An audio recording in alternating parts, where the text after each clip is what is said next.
A child being constantly recorded and broadcast to the world against their will was one such a crazy idea that Hollywood made a film about it called The Truman Show. But in 2024, this has become the everyday reality of many children's lives. The bad news is that these videos are so dystopian that if you went back in time and told George Orwell about them, he'd accuse you of being alarmist and paranoid and suggest you have a lie down. The good news is that these videos can be used as evidence of how insane these influencer mothers are. In this video, I will commit the ultimate social faux pas. I will shame mothers. But these are TikTok mothers, and by the end of the video, you will see that they've earned it.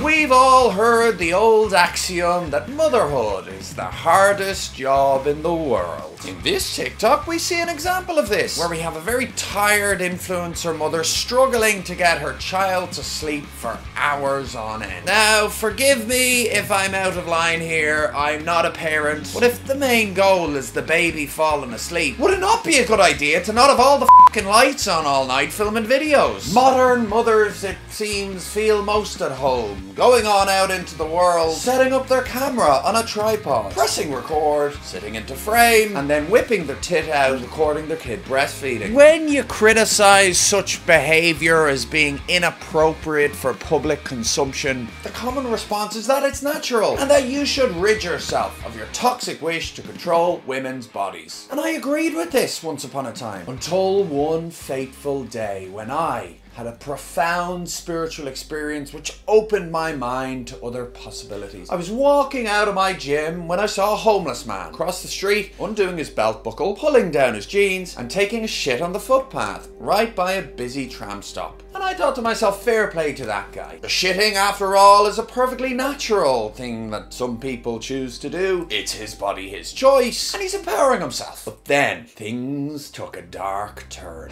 This gentleman pulled a singular tissue out from his pocket, tore off a tiny piece, shoved it up his arse, and then took it out again. He then dropped it. Now, it happened to be a terribly windy day, so the shit-covered tissue flew towards the tram stop where many women were waiting to get home after work. Well, it was like a terrorist attack. Women ran in every direction, many screaming, some crying, as tiny rockets of shit assaulted them one after another. At first, I admit I was offended, quite frankly, that they didn't celebrate his bodily autonomy with maybe a round of applause. But on second thought, I realised that much like wanking on a bus, just because something is natural doesn't mean it's not completely brain dead. Another thing you often see on TikTok is mothers criticising the father of their child. Who is that? My husband. We just got married today. I married a clown once too. First of all, not to be the bearer of bad news, but if you had a kid with a loser, that means you're a loser. Despite our proclamations of tolerance and equity, human beings discriminate ruthlessly when it comes to sexual partners. If you saw some of the women I've dated, you would see clearly that few have learned more than me that we find our level. Secondly, this girl looks a little bit crushed.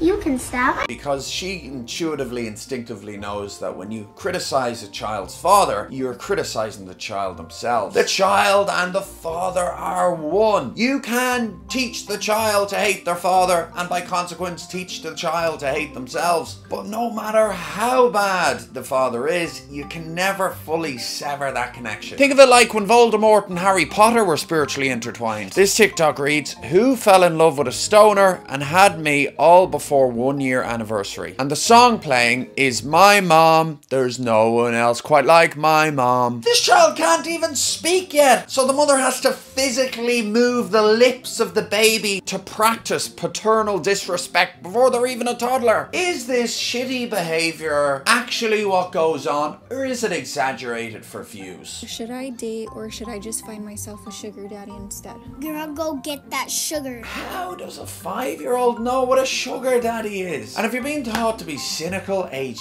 5, what chance do you have? Even doing the middle finger in the same frame as a baby, involving them in your creepy adult resentments, weirds me out. Here we have a mother freaked out that her child is hugging her. Should it not be kind of nice to be hugged by your kid? And if you are struggling with affection, how does telling the internet help the situation? Cracking an egg on your kid's head was a trend a while ago.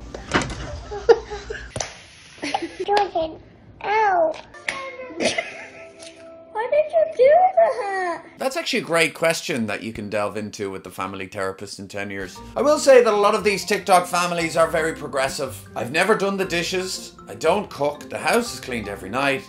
He's never made me feel like I need to. As if telling somebody they need to stop being such a lazy slob to be a bad thing. I mean, this standard of servility would put 1950s housewives to shame. Well, women said they wanted to be treated like goddesses, and it seems they have their wish. But where does equality come into it when you're living in fear of the wrath of Zeus? We need to pray for these children, my friends. They are being raised by addicts, drunk on attention. If they finish with the same genitalia they started with, they'll be one of the lucky ones. If you want me to do a video about influencer fathers and how terrible they are, do let me know in the comments. Thanks for watching.